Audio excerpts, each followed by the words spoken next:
औलिया ला खौफुन अलैहिम वला हुम यहज़नून। खबरदार, जो मेरे औलिया अल्लाह है उनको ना तो किसी चीज का खौफ होता है ना तो किसी चीज का डर होता है। वो बेखौफ होते हैं, बेडर होते हैं। अगर वो डरते तो सिर्फ अल्लाह तबारक ताला की जात से डरते हैं, बाकी दुनिया की हर चीज उनसे डरा करती है। और यह महीना हुजूर गौसे आज़म रज़ी अल्लाह ताला अन्हु का महीना है। इस महीने में हम और आप 11वीं तारीख को हुजूर गौसे आज़म रज़ी अल्लाह दिलाते हैं, कुरान खानी कराते हैं। आइए हम और आप चंद मिनट के लिए हुजूर गौसे आज़म रज़ी अल्लाह ताला अन्हु की शान को सुनते हैं। हुजूर गौसे आज़म रज़ी अल्लाह ताला अन्हु की उम्र तकरीबन 4 साल की है। आप बच्चों के साथ खेल रहे हैं, बच्चों के साथ आप खेल रहे हैं, और खेल भी ऐसा है क्योंकि अल्लाह वाले खेल खेलते हैं, लाजवाब खेल खेलते हैं, उनका कोई जवाब ही नहीं होता है। हुजूर गौसे आज़म बच्चों से कहते हैं ला इलाहा, बच्चा कहते हैं इल्लल्लाह। हुजूर गौसे आज़म फरमाते हैं ला इलाहा इल्लल्लाह इलाहा, बच्चे कहते हैं इल्लल्लाह। इतने में क्या देखते हैं, एक दुर्वेश आया हुआ है, एक फकीर आया हुआ है, बच्चों को खेलता हुआ देखता है, बच्चों से सलाम करता है, अस्सलामु अलैकुम। जितने बच्चे होते हैं सब जवाब देते हैं वालेकुम अस्सलाम। जो हुजूर गौसे आज़म रज़ी अल्लाह ताला अन्हु होते हैं, आपकी उम्र तकरीबन 4 साल की है, आप सलाम का जवाब 2 मरतबा देते हैं वालेकुम अस्सलाम वालेकुम अस्सलाम। जब दुर्वेश इतना सुनता है तो अपने दिल के अंदर ख्याल लाता है तमाम बच्चों ने सलाम 1 मरतबा जवाब दिया है सलाम का, लेकिन इस बच्चे ने सलाम का जवाब 2 मरतबा दिया है, कोई तो बात होगी, कोई तो वजह होगी। अब जो दुर्वेश होता है हुजूर गौसे आज़म के पास जाता है, हुजूर गौसे आज़म के हाथ को थामता है, थामने के बाद कहता बेटा इधर आ। हुजूर गौसे आज़म रज़ी अल्लाह ताला अन्हु उसके पास जाते हैं, कहते हैं बताओ क्या बात है। दुर्वेश कहता है अच्छा बच्चे ये बता, तमाम बच्चों ने कहा वालेकुम अस्सलाम, सिर्फ 1 मरतबा जवाब दिया, लेकिन बेटे तूने 2 मरतबा जवाब दिया है। हुजूर गौसे आज़म रज़ी अल्लाह ताला अन्हु कहते हैं ए दुर्वेश, तुम्हारा काम था सलाम करना, मेरा काम था जवाब देना। आपने सलाम कर लिया, मैंने जवाब दे दिया, बात यहाँ पर खत्म हो जाती है। अब दुर्वेश कहता है ए बेटे कोई तो वजह है, कोई तो बात है, आखिर बता दो क्या बात है। तो हुजूर गौसे आज़म इरशाद फरमाते हैं अगर तुम जानना चाहते हो, अगर तुम पूछते हो तो मैं तुमको बताता हूँ। हुजूर गौसे आज़म रज़ी अल्लाह ताला अन्हु अब उस दुर्वेश के हाथ को थामते हैं, थामने के बाद एक ऊंची जगह जाकर खड़े हो जाते हैं। उस दुर्वेश से कहते हैं ए अल्लाह, ए दुर्वेश तुझको यह मकान नजर आ रहा है? कहा मुझको यह मकान नजर आ रहा है। कहा तुझको फिर यह भी याद होगा आज से 4 साल पहले तू इस गली से गुजरा था। दुर्वेश कहता है हाँ बेटे मुझको अच्छी तरीके से याद है, आज से 4 साल पहले मैं इस गली से गुजरा था। हुजूर गौसे आज़म इरशाद फरमाते हैं फिर तुमको ये भी याद होगा कि आपने इस मकान के ऊपर सलाम किया था। हुजूर गौसे आज़म कहते हैं तुमने सलाम किया था? दुर्वेश कहता है हाँ बेटे मैंने सलाम किया था। हुजूर गौसे आज़म फरमाते हैं अच्छा बताओ तुमने सलाम किस लिए किया था? हुजूर गौसे आज़म से दुर्वेश कहता है मैंने सलाम इसलिए किया था, ये सैयदों का घर है, अगर सलाम का जवाब मिल जाएगा तो मेरे ऊपर रहमतें नाज़िल हो जाएंगी, बरकतें नाज़िल हो जाएंगी। तो हुजूर गौसे आज़म इरशाद फरमाते हैं अच्छा तुम ये बताओ तुम्हें सलाम का जवाब मिला था? दुर्वेश कहता बेटे ना, मुझको सलाम का जवाब ना मिला था। हुजूर गौसे आज़म फरमाते हैं मेरे घर में उस वक्त कोई मर्द ना था, मेरी माँ घर में अकेले तन्हा थी, मेरी माँ शर्म और हया के खातिर उसने सलाम का जवाब ना दिया, लेकिन मैंने तुम्हारे सलाम की आवाज को सुन लिया था और अब तुम्हारी शक्ल भी अपनी माँ के पेट में देख लिया था। 4 साल से तुम्हारा इंतजार कर रहा था आप कब मुझसे मिलेंगे और मैं तुम्हारे सलाम का जवाब दूंगा। 1 मरतबा तुमने सलाम किया, मैंने उसका जवाब दिया, और आज से 4 साल पहले जो आपने सलाम किया था मैंने उसका भी जवाब दे दिया। बेशक सुभान अल्लाह सुभान अल्लाह। ये हुजूर गौसे आज़म रज़ी अल्लाह ताला अन्हु की शान है। हुजूर गौसे आज़म रज़ी अल्लाह ताला अन्हु का बचपन भी लाजवाब है। हुजूर गौसे आज़म रज़ी अल्लाह ताला अन्हु की जवानी भी लाजवाब है। हुजूर गौसे आज़म रज़ी अल्लाह ताला अन्हु का तिजारत का जमाना भी लाजवाब है।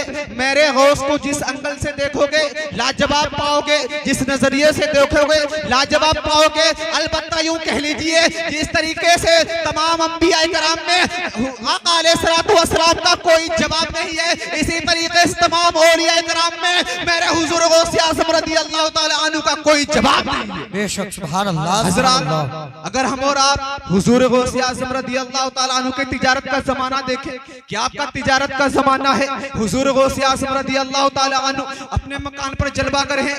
एक ताजिर होता है, रोता हुआ जाता है। हुजूर गौसे आज़म रज़ी अल्लाह ताला अन्हु उस ताजिर की आवाज को सुनते हैं, अपने मुरीद को बुलाते हैं। बुलाने के बाद इरशाद फरमाया, जाओ देखो ये मेरा आस्थाना है, यहाँ पर लोग रोते हुए आते हैं लेकिन मुस्कुराते हुए जाते हैं, खाली दामन लेकर आते हैं, उनका दामन भर के जाता है। जाओ मालूम करो ये रो क्यों रहा है। अब हुजूर गौसे आज़म रज़ी अल्लाह ताला अन्हु उनका जो मुरीद होता है उस ताजिर के पास जाता है, जाकर कहता है, आप यहाँ आओ, आपको मेरे पीर मुर्शिद बुला रहे हैं, आपको हुजूर गौसे आज़म बुला रहे हैं। अब वो ताजिर जो होता है हुजूर गौसे आज़म की बारगाह में हाजिर होता है, आंखों से आंसू जारी है, चेहरा उदास है, होंठ सूखे हुए हैं। ताजिर से हुजूर गौसे आज़म फरमाते हैं, ए ताजिर क्या बात है, तू रोता हुआ क्यों जा रहा है, आखिर बात क्या है। ताजिर अर्ज करता है, ए अब्दुल कादिर जिलानी, बात ये है मैंने एक कपड़ा तैयार किया था, मेरे पास जितनी पूंजी थी, मेरे पास जितनी दौलत थी, सब मैंने इसी कपड़े में शर्फ कर दी, सब इसी कपड़े में मैंने लगा दी। मैंने इस कपड़े को सोने के तारों से बुना है।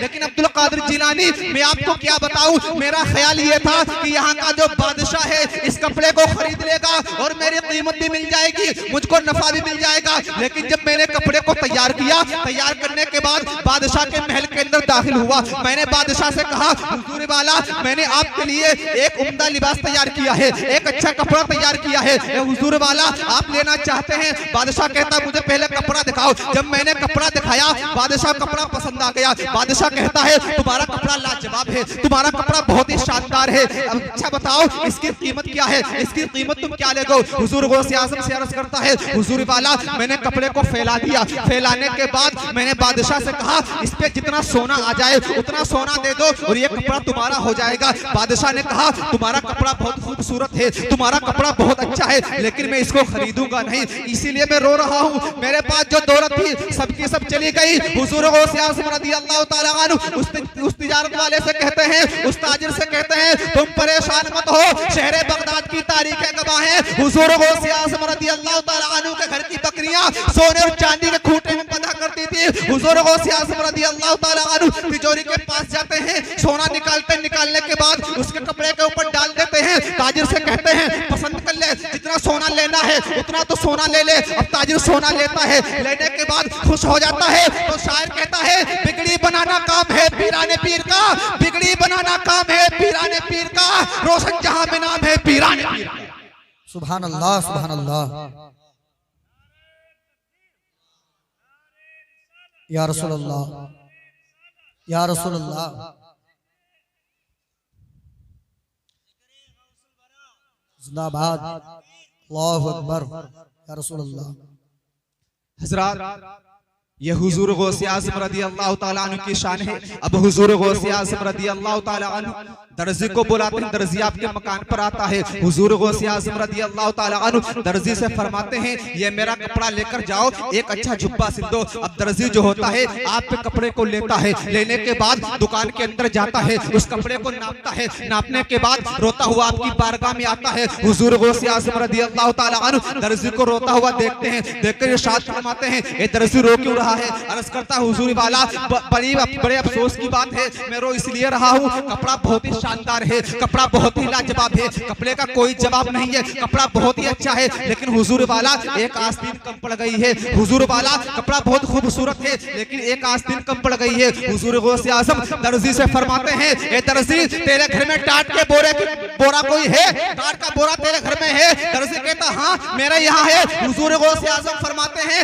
जा मेरी आस्तीन में टाट का बोरा लगा दे। दर्जी अर्ज करता, हुजूर वाला अगर मैंने टाट का बोरा लगा दिया तो लोग ये कहेंगे कपड़ा कितना शानदार है, कपड़ा कितना अच्छा है, लेकिन टाट का बोरा लगा हुआ है, आस्तीन टाट के बोरे की है, लोग एतराज करेंगे। हुजूर गौसे आज़म फरमाते हैं, मुझको सिखा मत, मुझको बता मत, जो मैंने तुमसे कह दिया है उतना जाकर तुम करो। अब दर्जी होता है, कपड़े को लेता है, लेने के बाद जुब्बा तैयार करता है, जुब्बा तैयार हो जाता है, आस्तीन जो होती है उसमें टाट के बोरे की आस्तीन लगा दी जाती है। हुजूर गौसे आज़म रज़ी अल्लाह ताला अन्हु के पास अब वो दर्जी आता है, अर्ज करता, हुजूर वाला मैंने जुब्बे को तैयार कर दिया है, हुजूर वाला आप इसको पहन लीजिए। हुजूर गौसे आज़म रज़ी अल्लाह ताला अन्हु अब जुब्बे को पहनते हैं। पहनने के बाद अपने मुरीदों के साथ बाजार से गुजरते हैं। जब बाजार से गुजरते हैं, वहाँ के जो ताजिर लोग होते हैं, बड़े बड़े रईस लोग होते हैं, बड़े बड़े जमींदार लोग होते हैं, हुजूर गौसे आज़म के जुब्बे को देखते हैं, आंखें खुली की खुली रह जाती हैं। अब सोचते हैं, दिल के अंदर ख्याल आता है, बताओ हुजूर गौसे आज़म का जुब्बा कितना अच्छा जुब्बा लग रहा है,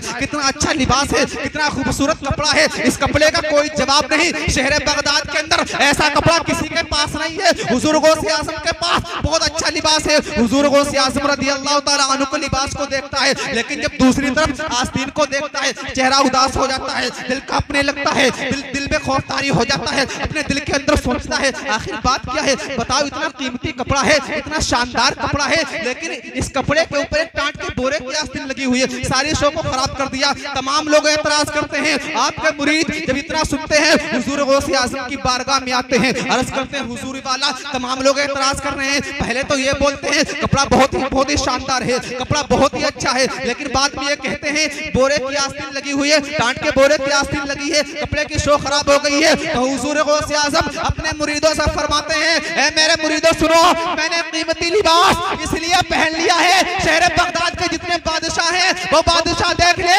उनका घमंड टूट जाए, उनका घमंड चकनाचूर हो जाए। और मैं टाट के बोरे की आस्तीन इसलिए लगा रखी है कि अब्दुल कादिर जिलानी के अंदर कोई घमंड ना आने पाए। तो शायर कहता है, अफजल है नबियों में जैसे मेरे मुस्तफा, अफजल है नबियों में जैसे मेरे मुस्तफा, वलियों में वो मकाम है पीराने पीर का। बेशक।